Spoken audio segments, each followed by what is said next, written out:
Attention, ce top 5 a été réalisé de manière totalement subjective et ne concerne que la vie personnelle de son auteur. Ces classements sont bien sûr soumis à discussion. Mesdames mes hommages, messieurs mes respects. Aujourd'hui, petite série de vidéos top 5 car c'est ce qui rapporte le plus d'argent sur YouTube. Je rigole, je gagne que dalle.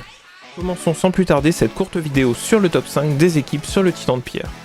Cette vidéo sera constituée en deux parties.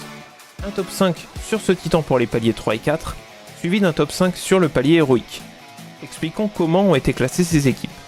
Pour les paliers 3 et 4, les critères ont été les suivants. La farmabilité, est-ce que les personnages sont facilement obtenables ou pas? La stabilité, en palier 3 et 4 il n'y a que 5 tentatives par jour, est-ce que ces équipes sont suffisamment stables pour passer du premier coup? Le potentiel héroïque, est-ce que ces équipes vous seront utiles en héroïque ou non?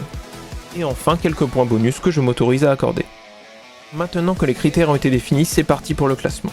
Il a été vraiment difficile de classer les équipes pour les paliers 3 et 4 du Titan de Pierre, tant l'écart entre les équipes est faible, et je vais tenter au mieux de justifier mon choix.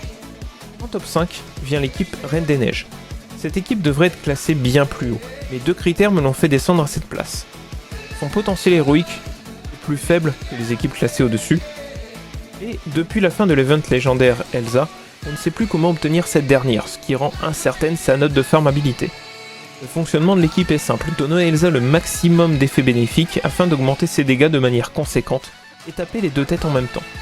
L'équipe comprend donc Elsa, le choisi l'Olympe sera Olaf et le reste de l'équipe servira à booster Elsa via des effets bénéfiques. On pourra donner comme exemple Elsa, Barley ou Robin des Bois par exemple. Peuvent également être inclus des personnages bons contre la pierre qui synergisent bien comme Christophe ou Eric, ou un autre personnage dégâts pour assurer l'imprégnation. Une équipe entièrement Reine des Neiges peut s'envisager également. En quatrième position, les Indestructibles. Cette équipe repose sur Flèche, capable de toucher les deux têtes, faisant systématiquement des coups critiques grâce au malus déposé par Frozone, qui peut également lui donner puissance critique augmentée via son bloc. Monsieur Indestructible pourra prendre la provocation tout en donnant de la magie à Frozone et à Flèche et permettre un deuxième assaut. A l'instar de l'équipe Reine des Neiges, cette formation appréciera des personnages capables de booster Flèche et ainsi maximiser les dégâts. Cette équipe passe donc devant l'équipe Reine des Neiges de par son potentiel héroïque, mais aussi par le fait que farmer les Indestructibles n'est absolument pas perdu, étant un gros prérequis pour l'expédition. Vient maintenant en troisième position, la MGH. La MGH est pour moi l'une des équipes les plus polyvalentes de ce raid, ayant le potentiel d'imprégner n'importe quel titan, avec un risque, certes existant, mais relativement faible à mon goût. Malgré tous ces compliments, cette équipe arrive en troisième position, car Hades reste un personnage long à monter en palier d'équipement, et même si cela tend à diminuer, Ursula n'est peut-être pas disponible chez tout le monde. De plus, Peine et Panique ne peut imprégner Hades qu'une fois sur deux, et l'augmentation de cette chance passe par le palier d'équipement 8. Le dernier personnage doit être un personnage capable de tuer, ou faire tuer, l'une de vos murènes, par exemple Cruella ou encore Facilier. Je pense que ceux qui maîtrisent bien le raid se doutent des deux équipes restantes. Mais laquelle n'ai-je pas mis première de mon top 5? Sans plus de suspense, l'équipe qui décroche la deuxième place est la Slapzone. Vous dites certainement que j'ai descendu cette équipe car sa version classique avec Triton ne donne plus d'assist. Eh bien non.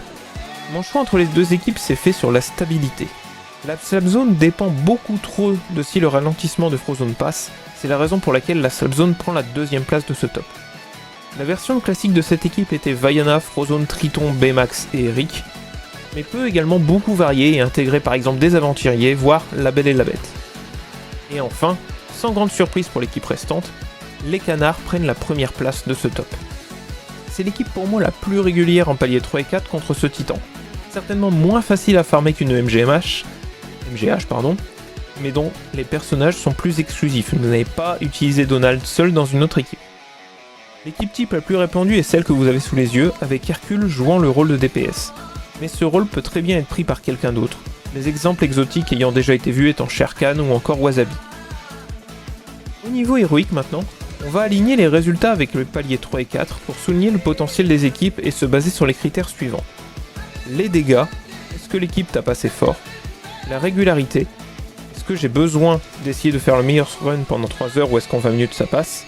L'exclusivité des persos, est-ce que les personnages que je ne peux utiliser qu'une seule fois en héroïque sont utilisés ailleurs? Et toujours quelques points bonus que je m'autorise à utiliser. En cinquième position de l'héroïque, la MGH. Elle descend de 2 places même si elle reste une excellente équipe. Les réessais de l'héroïque permettent de recommencer si Hades ne s'imprègne pas, Et peine et panique peuvent prolonger les aveugléments mis par Ursula lors de la mort d'une murène, garantissant des coups critiques et ajoutent de la survivabilité à l'équipe. L'équipe Canard, quant à elle, chute de 4 places. Encore une fois, ça reste une très bonne équipe, et ça reste l'une des meilleures équipes sur ce titan. La chute de 4 places s'explique pour moi par le fait que pour optimiser les dégâts, quelques réessais sont parfois nécessaires, ce qui la rend moins stable. En 3ème place, on retrouve les indestructibles. Ce qui les propulse devant l'équipe Canard, c'est le potentiel de dégâts.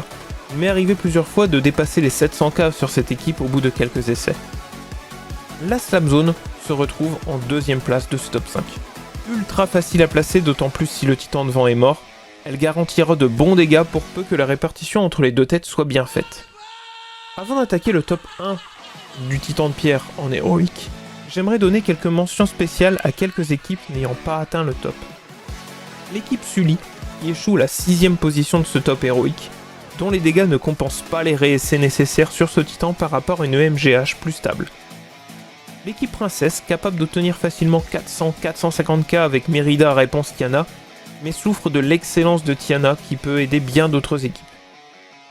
Et enfin, l'équipe Yann, que je n'ai volontairement pas inclus dans ce top, trouvant personnellement dommage d'inclure à la fois Sally et Jack, ou de tenter le pif plusieurs fois avec Jack, et ne compte pas non plus vraiment les scores à une tête.